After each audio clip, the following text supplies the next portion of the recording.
एक ही परिवार के 3 बच्चे की हत्या हो जाती है। ये बात जब गांव के लोगों को पता चलती है तो गांव के लोग भी सदमे में आ जाते हैं।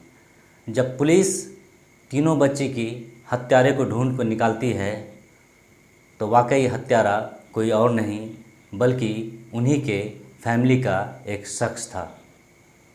आज की कहानी जब आप सुनेंगे तो वाकई आप भी सुनकर हैरान हो जाएंगे। आदाब, नमस्कार, मैं हूं आपका दोस्त जुनैद अनवर। आज की जो सच्ची घटना सुनाने जा रहा हूं, ये सच्ची घटना है पंजाब के जालंधर की। 25 सितंबर 2023 को सुशील मंडल जालंधर थाने पहुंचता है और अपनी तीनों बच्ची की गुमशुदा होने का रिपोर्ट पुलिस में दर्ज करवाते हैं। पुलिस तीनों बच्चे की गुमशुदा होने का रिपोर्ट दर्ज कर लेते हैं और तीनों बच्चे की तलाशी शुरू करते हैं। पुलिस लगातार बच्चे को खोजने की कोशिश करते हैं, ढूंढने की कोशिश करते हैं। गांव के कई लोग से बच्चे के बारे में पूछते हैं, कई लोग को गिरफ्तार करते हैं, लेकिन पुलिस को बच्चे के बारे में कोई सुराग नहीं मिल रहा था। पुलिस को ये बात समझ नहीं आ रही थी कि आखिर एक ही परिवार के 3 बच्चियों को कोई कैसे अपहरण कर सकता है। आखिर बच्ची के परिवार आर्थिक रूप से उतना मजबूत भी नहीं है कि कोई उनसे पैसे की डिमांड करे। पुलिस को कुछ समझ नहीं आ रहा था। दूसरी तरफ पुलिस को ये संदेह उसके पिता की तरफ जा रहा था। पुलिस को ऐसा लग रहा था कि उन तीनों बच्चे के लापता होने के पीछे कहीं इन्हीं के पिता का हाथ तो नहीं है। फिर भी पुलिस पहले बच्चे को ढूंढने की कोशिश करते हैं, लेकिन पुलिस के लगातार खोजबीन के बाद भी जब तीनों बच्चियों का पता नहीं चल पाता तो आखिरकार पुलिस बच्चे के पिता सुशील मंडल को अपनी गिरफ्त में ले लेते हैं। पुलिस सुशील मंडल को अपनी गिरफ्त में लेकर पूछताछ शुरू करते हैं, लेकिन पुलिस की थोड़ी ही सख्ती दिखाने के बाद सुशील मंडल पूरी तरह नर्वस हो जाता है और पुलिस के सामने पूरी सच्चाई उगलने लगता है। सुशील मंडल पुलिस को अपने घर लेकर पहुंचता है और घर में ही रखे एक संदूक की तरफ पुलिस को इशारा करके बताता है। पुलिस जैसे ही संदूक खोलकर देखता है तो उसके अंदर तीनों बच्चे की लाश पड़ी हुई थी।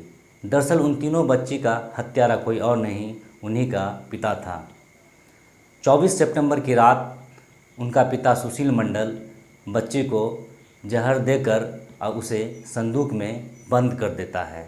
उन्हें ऐसा लगता है कि ऐसा करके इस बारे में किसी को पता नहीं चलेगा और किसी को शक न हो, इसलिए अगली सुबह वो जालंधर थाने जाकर अपनी ही बेटी की गुमशुदगी का रिपोर्ट दर्ज करवा देते हैं।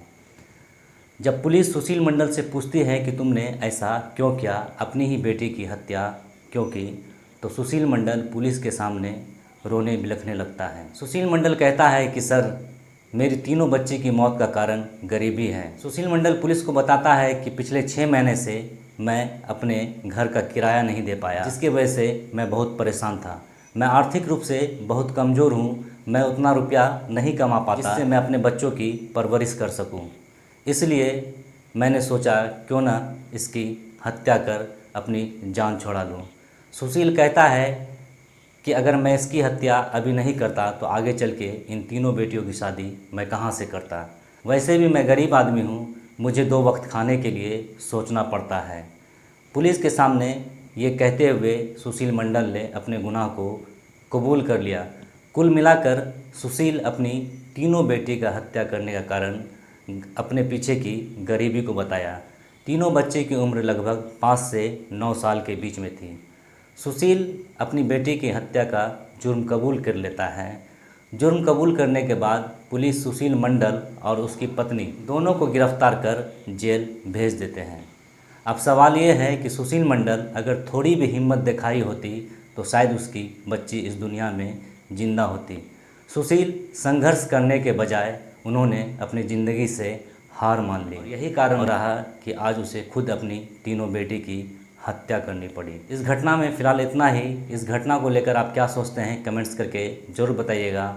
आप अगर इस चैनल पर नए हैं तो प्लीज़ चैनल को सब्सक्राइब कर ले, बेल आइकन दबा दें ताकि आने वाले हर एक वीडियो का नोटिफिकेशन आपको मिलता रहे। शुक्रिया।